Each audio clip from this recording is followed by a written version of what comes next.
آیت الله صاحب را سره موجود دی د دنه تپوس کو چې دا وخت کوم سیزونه ګران دي کوم ارزان دي.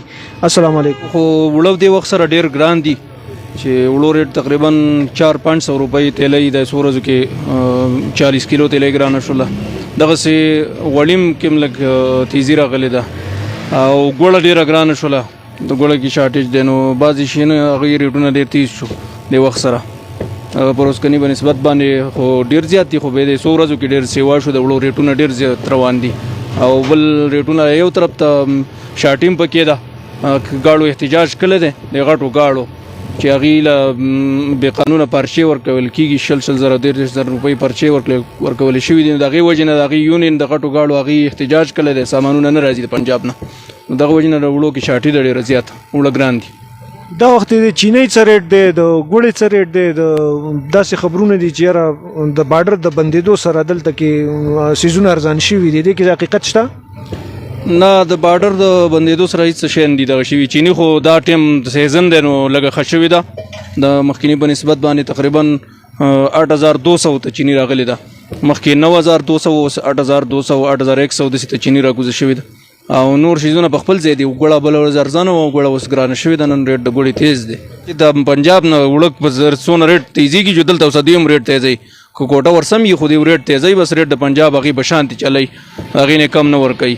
او بل د دې بارډر بندېدو ستا خبره بارډر بندېدو وکړم د هغې څه لوبیا او دالونه او تو اوس کې چې کوم د چاولو میوه وه تور هغه ډېره زیاته ګرانه شوله نو دغه شیزونه چې کوم د افغانستان نه راتله هغې باندې ډېر اثر شوی دی. تقریبا لوبیا 1 کیلو 100-120 روپۍ 1 کیلو ګران شوي دي. جزاک الله. تاسو د قاری حیات الله خبرې واورېدلې د بارډر د بندیدو سره دلته کې صرف ډرای فروټ او وغیره وغیره چې کوم دا غزه افغانستان سره ریلیټډ سیزونه دي هغه ګران شوي دي خو باقایا چې کوم دلته سیزونه دي هغه زمونږ د اندرونی مهنګایي وجه ده. موږ به د نور ملګرو سره خبرې کوو زموږ سره اوسئ. سره یو بل هولسیلر ډیلر نعیم خان را سره موجود دی. دا غینه تاسو کو چې دا وخت په مارکیټ کې څه صورتحال دی او آیا د مهنګایي غټه وجه څه شي دی؟ سلام علیکم. تاسو ډیره مننه قدرمن شئ چې موږ دم ټیم راکو. یاره مهنګایي کې وړه چې اوس کم دي ډیر په بره باندې روان دي. نن چې کم ریټ دی 5400-500 ته ورسېده او چینی لږ معمولي ښکته شوي دي. نور ریټونه چې کم دي نو دا ښکته نه دي په بره باندې روان دي فلحال.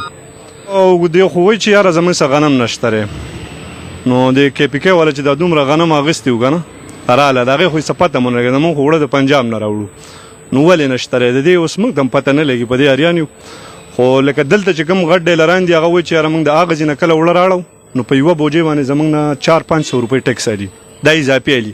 پنجاب کې اوس هم وړه په 4200 روپۍ باندې دي دلته په 5400 روپۍ باندې خرڅېږي نو په دې باندې الریډي 400 روپۍ کرایه راځي نو دا بقایا روپۍ چې کومې دي 1200-1300 روپۍ دا د دې ټیکس او د دغه د وجې ځي یاره د KPK د ناهیلۍ د وجې چې دیو ته نعیم خان دا راته وویل چې دا وخت چې کوم مزدورکاره خلک دلته دکان ته راشي تاله خو قسمه قسم خلک راځي هغوی څه فریاد کوي؟ مړه فریاد خو هغه موږ ډېر خراب کړي وو قرضونو باندې چې شی ویسي جو داسې فریاد به راته وکړي چې بس موږ هم بیا دا نه شو ویلی چېرې دې څه وکړو که نه چې یو غریب سړی که نه ته یې نه لکه 5200 باندې دیاړي خو چې کوم د 800-1000 روپۍ ده او په 5400-300 روپۍ باندې دغه شی وړه شي نو مزدور سړی به دا څنګه وایي. او دا د چې اول نمبر زموږ د وزیر اعلی له پکار دي چې د پنجاب څه چې کوم د دیو دا کمې کړکۍ چې دي دا سواري کړي او دا وړه رازاد کړي دیو ته چې دا ټیکس نه دی چې دا پې نه دغه کېږي دیو چې وړه راړی نو ډېر په شرمولو باندې راړی دیو له وړه نه ورکوي ولې نه ورکوي نو کېدای شي پنجاب وزیر اعلی غلطي کېدای شي دا غلطي.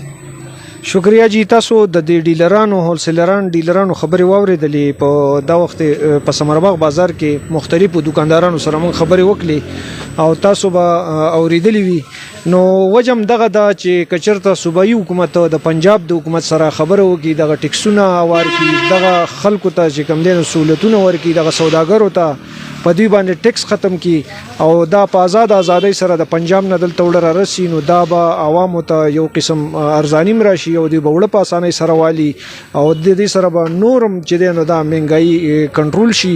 امید دی چې زموږ پروګرام ستاسو د خوښې وړ وګرځي. د بل پروګرام پورې وحید الله مشواني ته اجازت ورکوي. د الله په امان.